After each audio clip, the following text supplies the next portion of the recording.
Hello, how's it going? Hope you're doing well. Today, more standard 2022, this time around, trying out the Bard class in the format. Let's jump into the deck and talk just a little bit about it. Now, a few weeks ago, I tried out the Bard class in Historic and had a ton of fun with that deck. It's probably one of the most entertaining decks I've played in a very long time. It's not super powerful, but when it gets going, it can do a lot of cool things. Take a look at the Bard class because this whole deck revolves around this card. The first level of the Bard class is not really that important. It just says legendary creatures are going to enter the battlefield with a +1/+1 counter on them. That's okay because we have a whole bunch of legendary creatures in the deck, and making them more powerful is always good. Also, we're playing Vorinclex, which is going to double those +1/+1 counters, so a little bit of extra power on top of that is going to be even better. Now, the second and the third level are where this card really shines. Second level reduces our legendary spells by a red and a green. Now, unfortunately, in this particular deck, we only have two cards, Targnar and Svella, that are going to be taking advantage of that full discount. However, everything else is at least going to be getting one green or one red discount. Then if we have two Bard classes both on level 2, well, some of these double green and double red cards are going to be benefiting from the double discount from both of the Bard classes. There's no point in leveling 3 of these enchantments up to level 2, but leveling 2 of them up to level 2 is not too bad. And then once we reach level 3, for the expensive cost of 5, it's totally worth it though, it says whenever you cast a legendary spell, exile the top 2 cards of your library, you may play them this turn. Well, our deck is made up of only legendary spells, so once we get this up to level 5, if we have enough mana, we can just keep playing these spells from the top of our deck and hopefully create an insane board state. Now, the big difference between this deck and the Historic deck is that we need a lot more mana. The Historic deck has a lot of cards that are benefiting from that double discount from Gruul, and we don't really have that in this deck. So instead, we have a whole bunch of cards that are going to help us generate extra mana. We'll start with Magda. It's a 2-drop. Whenever Magda is tapped, either from attacking or from another source, which we can certainly do, it's going to create a treasure. The deck is also playing 4 copies of Asika and 2 copies of Ashaya. Ashaya is going to turn all of our creatures into forests, and Asika is going to allow all of our legendary creatures to tap for any one color. So mixing Magda along with Asika and Ashaya, basically you're generating 2 mana just from tapping Magda. Then we have Birgi. Birgi is going to add 1 red mana every time we cast a spell. The deck is kind of like a combo deck. It kind of storms off and we just play a whole bunch of spells. So every time we cast a spell, Birgi is going to help us out and generate some extra mana. And then Kolvori, well, her backside, the Ringheart Crest, is basically a mana rock for legendary creature spells. In this column, we just have a whole bunch of attackers. They don't really do too much, but they're all legendary Gruul creatures, and these are the things that are probably going to win the game for us in the end when we're ready to attack. I already mentioned Vorinclex. It's very expensive, but if we can get access to it, things get out of hand real quickly. And then I like the 2 copies of Zariel. This Planeswalker's +1 is really the key to the deck. Creatures you control get +1/+0 and gain haste until the end of turn. Well, that's really important for our deck because once we start comboing off, if we have enough mana, we can flood out the board, play out a Zavriel, and go to town. Just attack and hopefully win on the spot. For the lands, of course, we're playing mountains and forests. We're also playing the flip land, playing a couple of the tapped Gruul lands because, well, I like having access to a little bit of dual lands. And then finally the World Tree. If we do get enough lands out onto the field, it's going to give us access to a whole bunch of colors, and it's just nice to have. Maybe 3 is a little bit too much. I might cut it down to 2 and add maybe another forest, but we'll see how it goes for now. Anyways, that is the deck. Gonna jump into some games and see how they go. See you over there. Okay, so Bard class, standard 2022. I'm hopeful. I think it could work. Let's find out.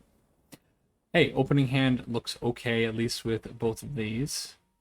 2 Ashia is, but it tends to be a bit of a lightning rod, so maybe it's good to have the backup. This deck is a whole lot of fun, and I am excited to be playing it. However, when you are running into mono green and mono white, especially now with the season just resetting, everybody trying their hardest to climb the ladder, the deck pales in comparison. Anything like mono white, mono green, and Izzet Dragons, the Dimir deck that's running around, they're just gonna dumpster this deck, unfortunately. That's just the way it is. So, I can get the discount going. Yeah, let's do that. And we'll play out the Targnar.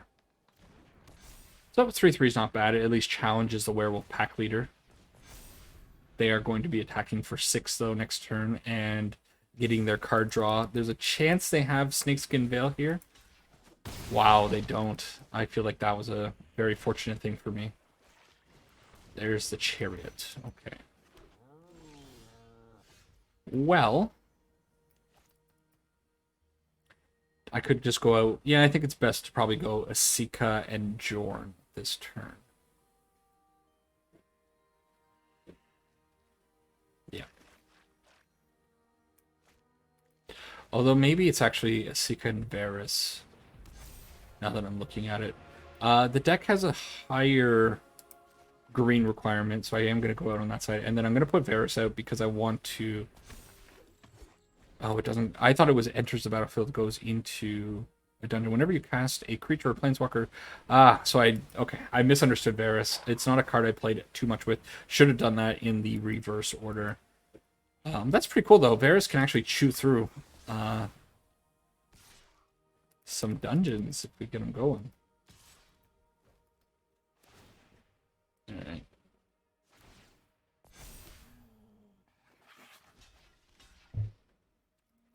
Take damage. It's fine. Hopefully I get the Ashaya out and then it's a huge blocker. Actually, I have access to quite a bit of mana. So maybe... Is it level up the Bard class time? No. No, I think it's Ashaya. Well, let's do this. Don't want Jorn. And then I think I'm going to tap this for Magda. I want Magda on the field because if we do manage to survive until next turn, then maybe things can go crazy. The plan is definitely going to be Bard class level 3 and then Jorn, and just hope that Jorn finds something.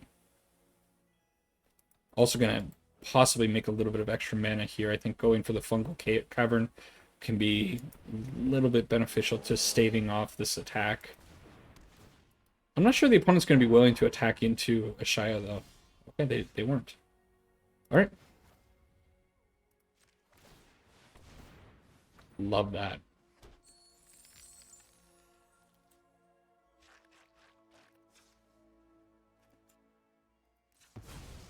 I think... Do I want to go out with the back side or the front side?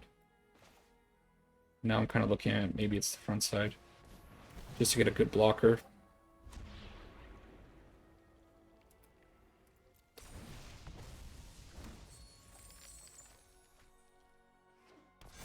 Okay.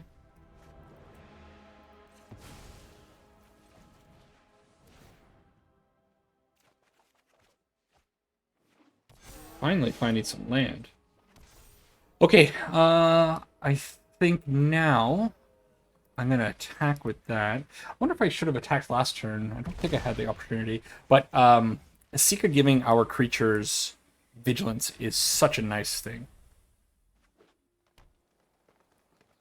Might be able to make something work here. It's a little sketch, but our board is huge. It's going to take a lot of effort for the opponent to get through.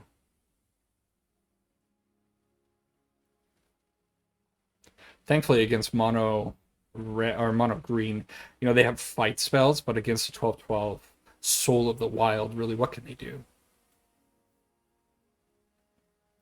But they can certainly go around us, which is my concern. But Svella and Kolvari are pretty good blockers as well.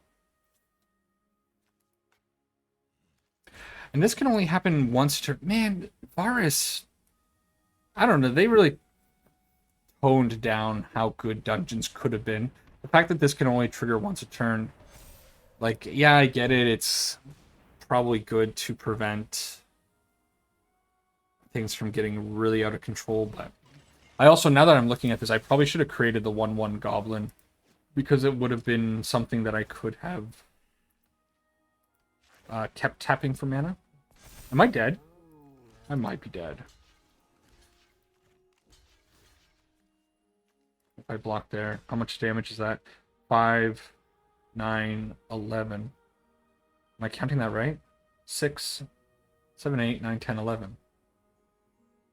Yeah.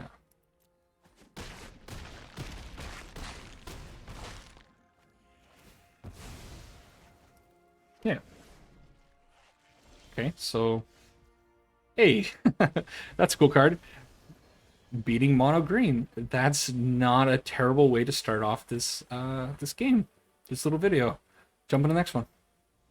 Alright, so that first match was a good proof of concept. It can work. It was a little iffy at points, but the opponent having limited interaction was very helpful. And, you know, this is looking pretty good. We can go turn 2 Bard class into free Targnar. That's all I ever want out of life. Free Demon Fang Knolls. Sure. So our opponent is probably on Izzet Dragons, which I don't know if they have interaction for Bard class or enchantments or not. You know, just ways of bouncing things. But, okay.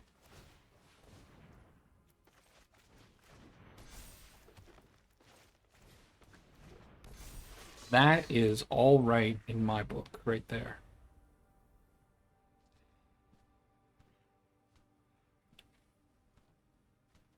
I'm wondering if this is Behold the Multiverse or if it's a Saw It Coming. Pretty big question. Ooh. Toski is so interesting here. Can't be countered, so Toski's going down.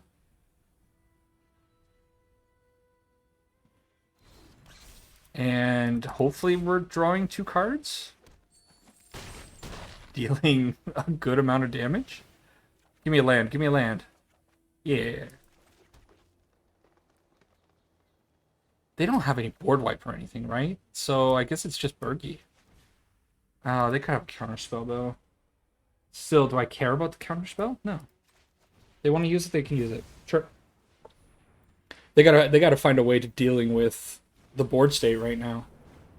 Draconic Intervention would be pretty bad, but they don't have a card to exile from the graveyard, so I don't like what was that card that they had over there? Was it like an Epiphany? It must have been. Alright, so first 2 games popping off real nicely. Let's go into match number 3. Alright, very happy that so far the first couple games have worked out right. However, we've had the Bard class in our early turns, and that's what this deck really hinges on. When you look at a hand like this, things get a little iffier because we don't have access to that super awesome card. However, we do have Vorinclex, so I'm going to put a lot of faith in getting up to 6 mana with Magda and the 3 lands. Hopefully we can get to that eventually. Mono white. That's not what I want to see. Alright, so tap land, not great. We're playing a lot of tap lands in the deck with World Tree and the Highland Forest, but it is what it is. Standard mana is atrocious right now, and hopefully once Standard gets a little bit more fleshed out with a few more sets, things will look better. And in fact, this deck, I'm excited for the future of it because there's a good chance... Love this. There's a good chance we'll get more Gruul legendary creatures, and I think really the deck can only get better. Okay, interesting. Bard class. So I'm attacking with Magda. If they want to give me the monk, they can give me the monk. Yeah, I'm cool with that. And then I could level it up this turn, but I think it's fine just to go with the Highland Forest. Really wish this came a little earlier, but what can you do?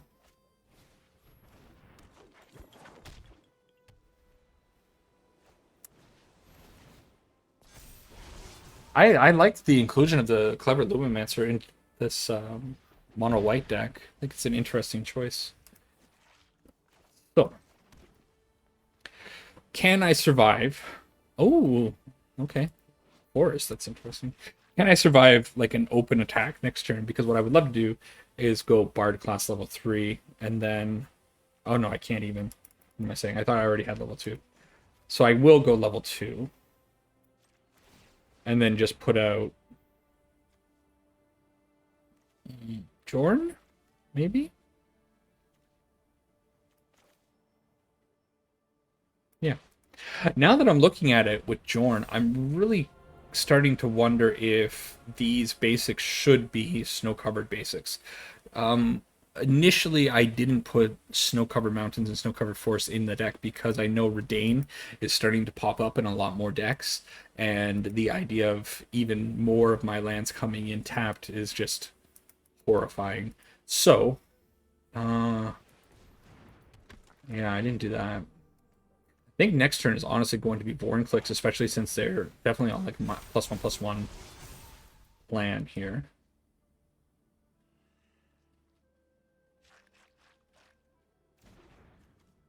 Oh, so good. I guess that kind of ruins my Vorinclex plans. But I think old ugly face has to come in.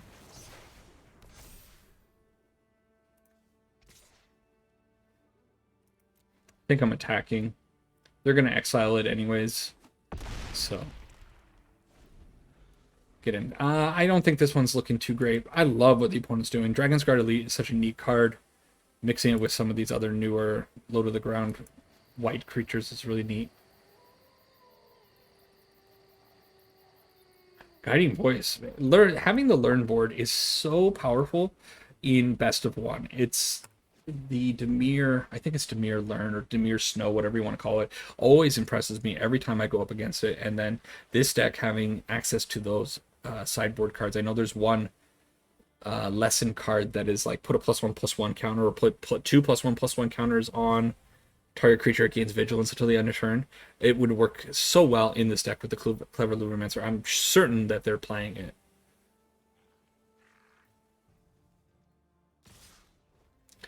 Wow. All right. Well, I don't have a whole lot of choice here, right? Do that, do that. Is this instant speed? Sorcery. Huh. I really wonder what trick they have up their sleeve. Okay. But it doesn't get +1/+1 because of Vorinclex. Did they forget how Vorinclex works? What is this card? Wild Shape. Choose one until the end of turn. Target creature you control has that base power and toughness, becomes that creature type, and gains that ability. I see. I see, I see. Interesting. Well, being at 3 life does not feel great. That being said, the opponent doesn't have too much more they can do. And I think I'm fine just putting out Kolvari and Jorn. And I think I'm going to swing with Targnard. Well, maybe I should have gone with the 3/2 as well, but I don't like that I'm at 3 life. Just, oh, I can't believe taking a win there. I think the opponent really messed up somewhere when they attacked and they forgot that Vorinclex stops +1/+1 counters on it. I'm not sure it would have made a huge difference, but awesome. Next one. All right, somehow 3-0 with the Bard class. It's gonna take a turn. This deck is not that good. I think I've said that about other decks. That being said, opening hand Bard class is pretty awesome. Now here we go again with Izzet Dragons. We faced that a couple games ago. At least I think it was Izzet.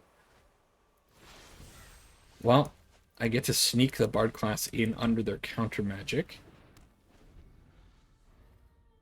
I think Toski really saved me in that first game, not being counterable. Oh. Alright. Well, that kind of sucks. Not hitting the third land, but...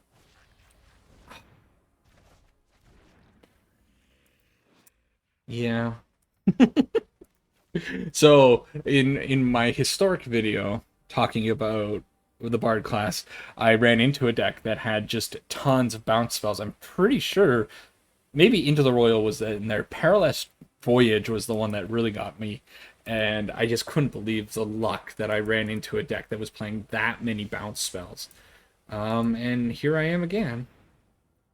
Didn't draw the land. Might be running into a counterspell. Okay. There's a lot of lands in this deck, so this is just extraordinarily unfortunate is what's happening.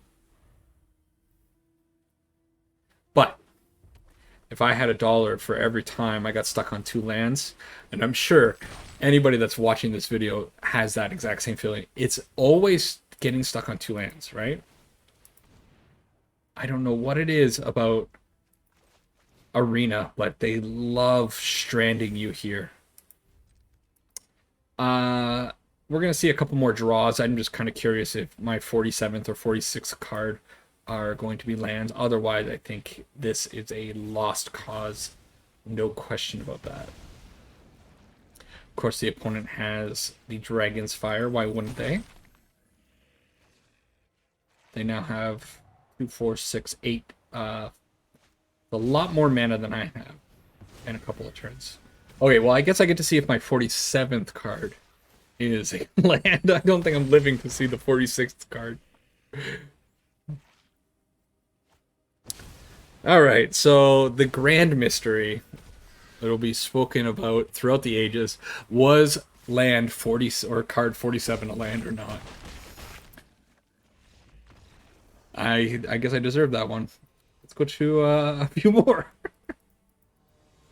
Well, unfortunately, I'm gonna have to cut the last video because it was on the problematic map, and it's a real shame because I actually went up against the mirror, and my opponent had the early Bard class and just kind of went nuts. I ended up getting hit for, I don't know, 30 or 40 damage when they finally decided to chew through their deck. Bit of a shame that I'm not going to be able to show that, but is what it is. What can I do? So, Bard class on the field now. Hopefully, I can get up to level 3 pretty soon. Start doing some cool stuff with that. I think I'm just going to go for the level up. I can't really do anything with it. Put that out on green and see what the opponent's up to. Mono black, I don't think has a very good matchup against enchantments, obviously. They have ways of removing it, I think, but yeah, it's unlikely. Unless they are playing blue with this black, it's always possible. That being said, they're going to be able to stop a lot of these things. Okay. So let's put Bergie out.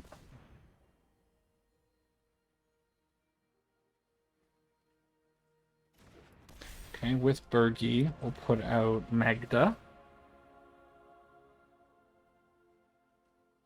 I've got to imagine they have some kind of removal spell cooking up. And I would love them to leave my Asika alone, but I kind of doubt that's going to be the case. Still, got to get on the field. And that's pretty good turn 4, if I do say so myself. Having the Planeswalker in hand is going to be very nice, so if I do get up to level 5, I can maybe flood out the board and then slam. Deadly Dispute. Super fine with that. Okay.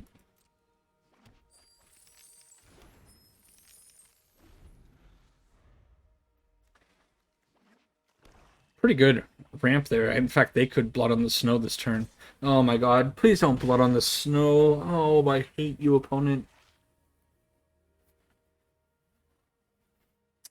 I'm getting tired of running into early Blood on the Snows. It's happening so often. The black deck has such an amazing ability to create treasures, just with Deadly Dispute and the Shambling Gas. Shambling Gas is an insane card.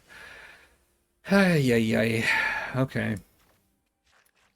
Well, put out the other Bard class, level it up, which I can't do because that's probably fine.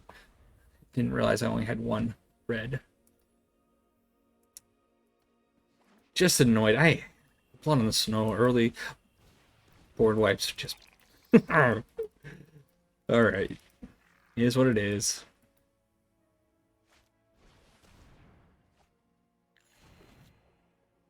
At least they didn't bring back something insane. Another Ghast, which is... it's a very good card. And Mascot Exhibition. A card I'm kind of growing to very much dislike. Okay, so... you know what? Things are not looking too terrible because then I can get this up to level 5 or level 3 for 5 mana next turn, and then maybe on the following turn with the Planeswalker, maybe go. I am getting the double discount now, so that is pretty sweet. And the opponent's not really aggressive right now, so I imagine I have time.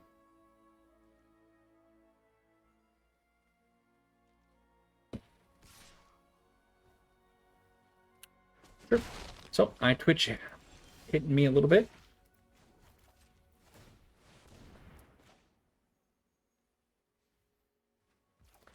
All right, next turn is going to be the turn. Unfortunately, I'm going to have to get around a Mascot Exhibition, which...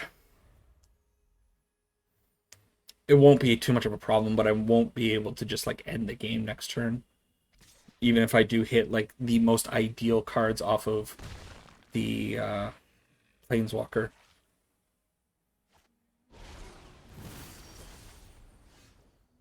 That being said, Vorinclex is okay. In fact, I think I'm actually going out with Vorinclex first.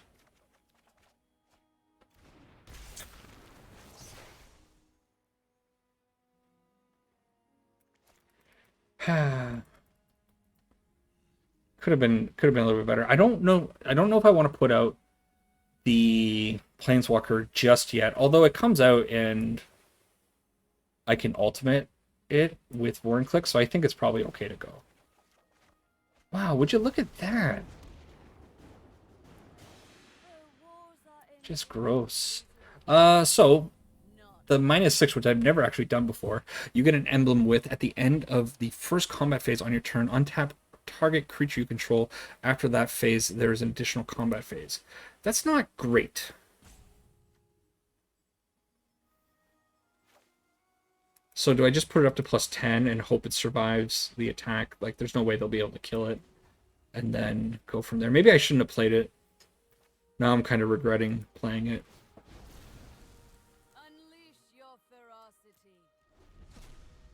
Because now I gotta get lucky with another legendary off the top. Yeah, I don't know. When you deploy the Planeswalker, I think is very important, and with the randomness of the Bard class, it kind of does get to a point where you just gotta kind of gamble on it. Hopefully they don't have direct removal for either of these creatures, and gotta stick around for a bit. Although they have a Faithless Haven. I doubt they'd want to throw it away, though.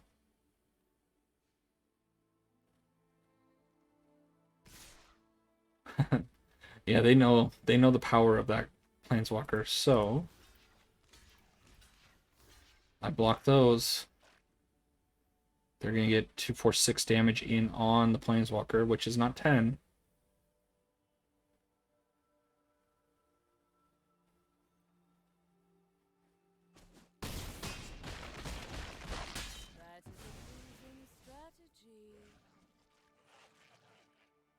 If that's all the opponent has, then things are looking okay. Could be another Blood on the Snow, though. Wouldn't that be fun? Exciting. In the video that I posted on Friday, the only game I think I lost was to a very, very timely Blood on the Snow when I was playing mono white. Really hurt my soul.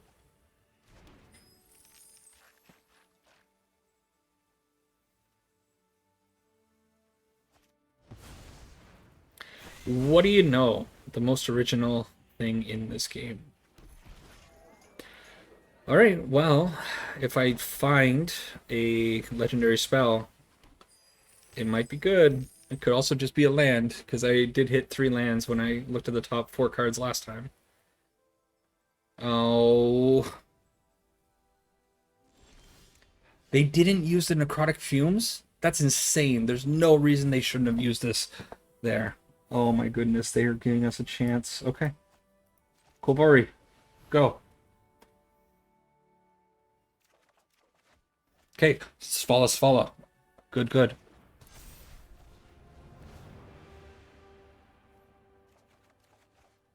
Bergie, great.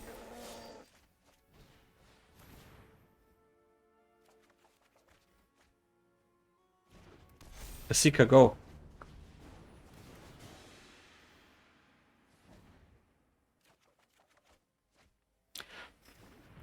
Burris, go.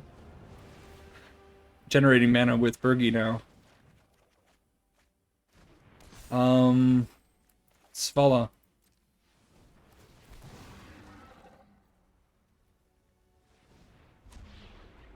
Scry.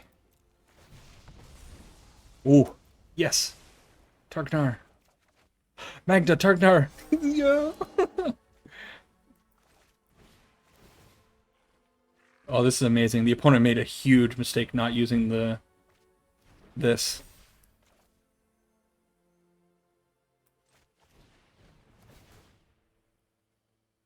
I don't have enough to play Vorinclex yet. What I could just do is... I mean, I could play Vorinclex. Do I play Vorinclex? Yeah. Okay. So give everything haste. Oh, I do have enough mana for Vorinclex. That was silly. I thought I had only one untapped land.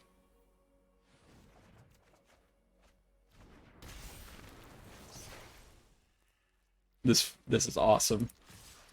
Threw 2 Blood on the Snows.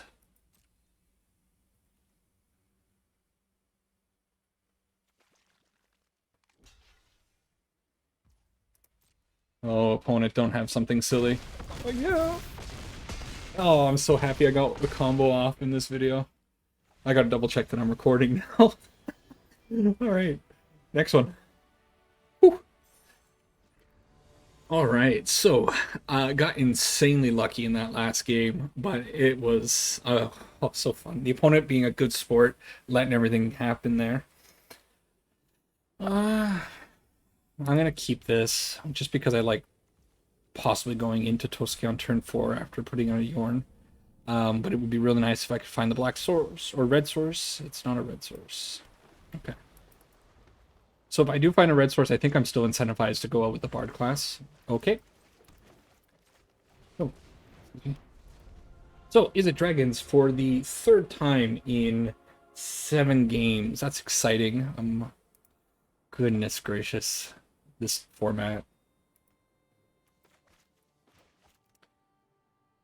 So hitting the 4th lane would be really good. Toski being uncountable is pretty great. And if I can generate a few card draws, awfully swell. But instead, I draw something that I can't play because I used up all my luck last turn.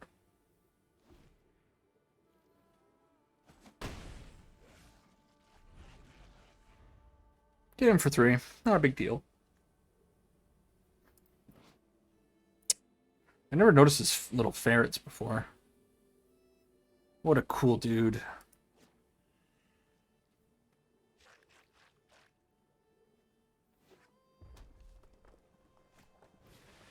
Okay. Prismari is bad, and you right on time.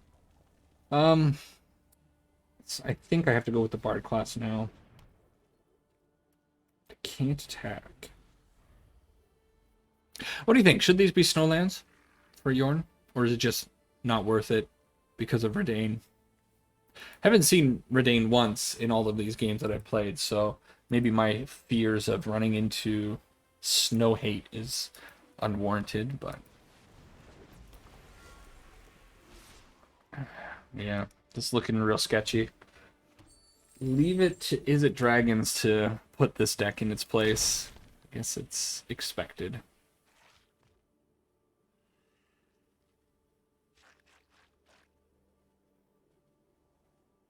Yeah, the Dragon's Fire for Jorn.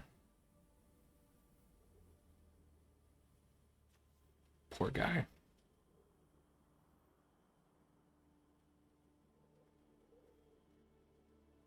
What can this Ferret Wrangler do against two giant dragons? It's a real tough time for him.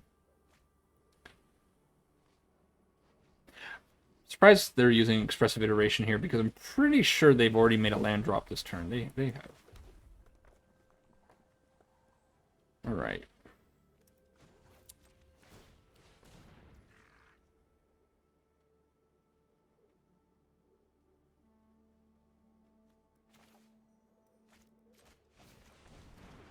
Hope I'm not walking into a draconic intervention or whatever it's called, the board wipe that they sometimes play, but I think I have to put out something and then hope to turn it into, I don't know. I don't have a whole lot of hope for this. I imagine they're working up to epiphanies and they're just going to chain turns and smash me with Goldspan Dragons that make absurd amounts of mana.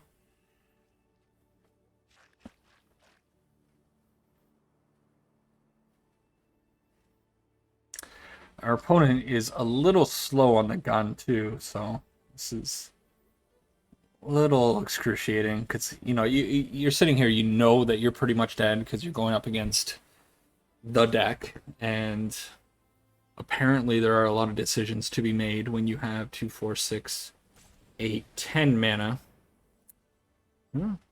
Digging for probably the extra turn. 10. No, they actually have even more mana than that. And that was essentially, that cost them 1. Get a refund of 2 because Goldspan's cool. This card has shot up in price. It's like a $30 or $40 card in paper now. And I didn't expect that.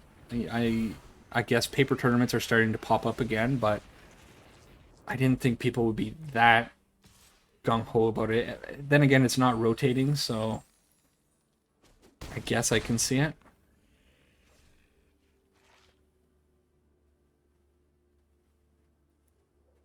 So they still have access to 6 mana. They have a great blocker.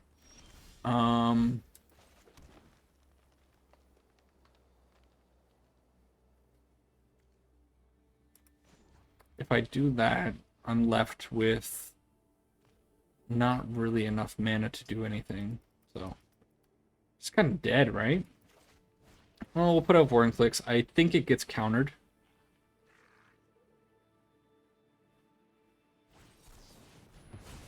Fine. Okie doke. Yeah. Give the opponent the old hearts. I think I forgot the last time. That's alright. Move on to the next one. Oh, there's the Epiphany. Haha. Fun deck. I'm sure all of you love playing against it. Next one.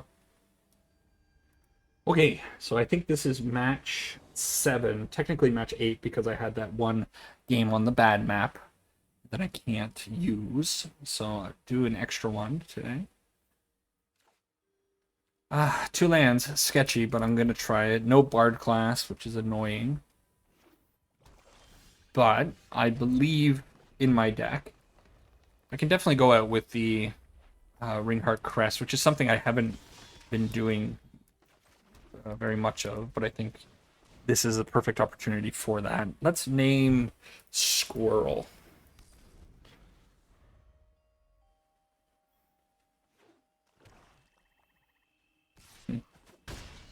So we get hit with the Dragonkin Berserker. So the opponent doing something kind of cool here. And, yep. Missing everything. So Sika hits the battlefield and stuck on 2 mana again. It's a great thing. If you're still watching and you always get stuck on 2 mana, let me know. I feel like it's a thing. Every Magic player has to experience it. You never get stuck on 1 or 3 mana in this game. It's always getting stuck on 2 mana. Or you get an adequate amount of mana to play all your cards. Conspiracy or not, I don't know. I'm not gonna sit here saying that. But it's definitely a thing, isn't it? The old 2 mana curse. And there's the third mana right on time after we're getting smuts by this thing.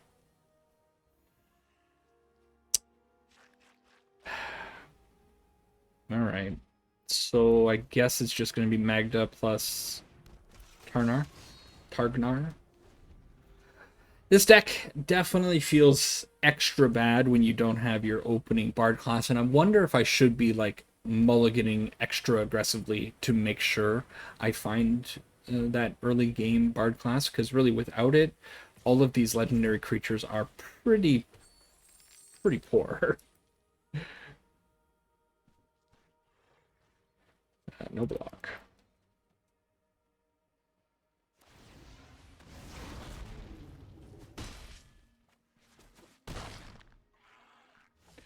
Cool. Well, that's good, but I guess we lose. So we wrap it up and play one more game, and hopefully end on a high note. Right. All right, the final match of this video. Seen some cool stuff with the Bard class. It's performing decently, but it's definitely showing a lot of its weaknesses, and the biggest one being hands like this. It's a good hand to keep, but it's not quite good enough without the Bard class. Possibly I should have led on the Highland Forest there. Probably a mistake. Going up against Gobos. Haven't seen a whole lot of Goblins.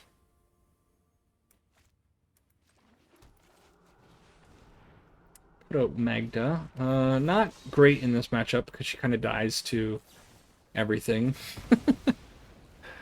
Got a little case of the Frostbite.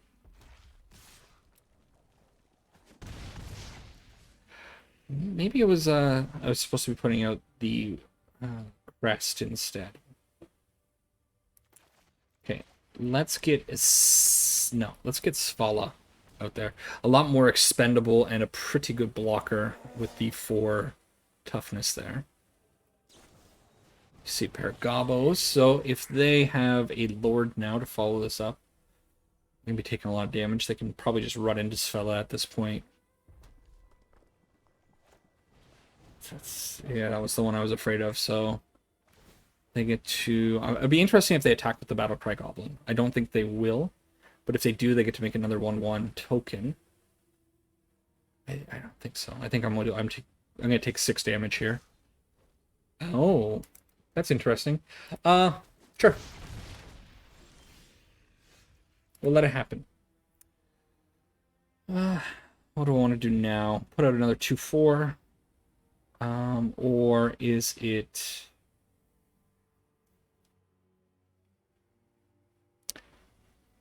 Couple of choices here. I think it's a Sika plus the Highland Forest. I really wonder. I think this game would be a lot different if we had that turn 2 Bard class. We would be able to hold off those Goblins and probably do all right. But without it, yeah, I don't know. Doesn't feel good. I like a Sika against the Fireblade Charger because... No, never mind. It doesn't pump up their... I was going to say, it pumps them up to a 2/2. They can survive, but that's not the case. So this is really annoying. Oh, running away. Slippery 4. You know. So Svella has to go in front of that. She has to go in front of that. And I'm going to be taking 10 damage.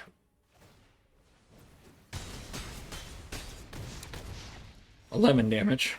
Somewhere there was a miscount. And now they just get around me. Which is, I think, what I kind of said beforehand. Yeah, it doesn't matter what I do, right? So, kind of ending on a whimper. But that's alright. Saw some really cool stuff from the Bard deck. It's hard now with... I'm gonna murder both of these. They've been a pain in my backside.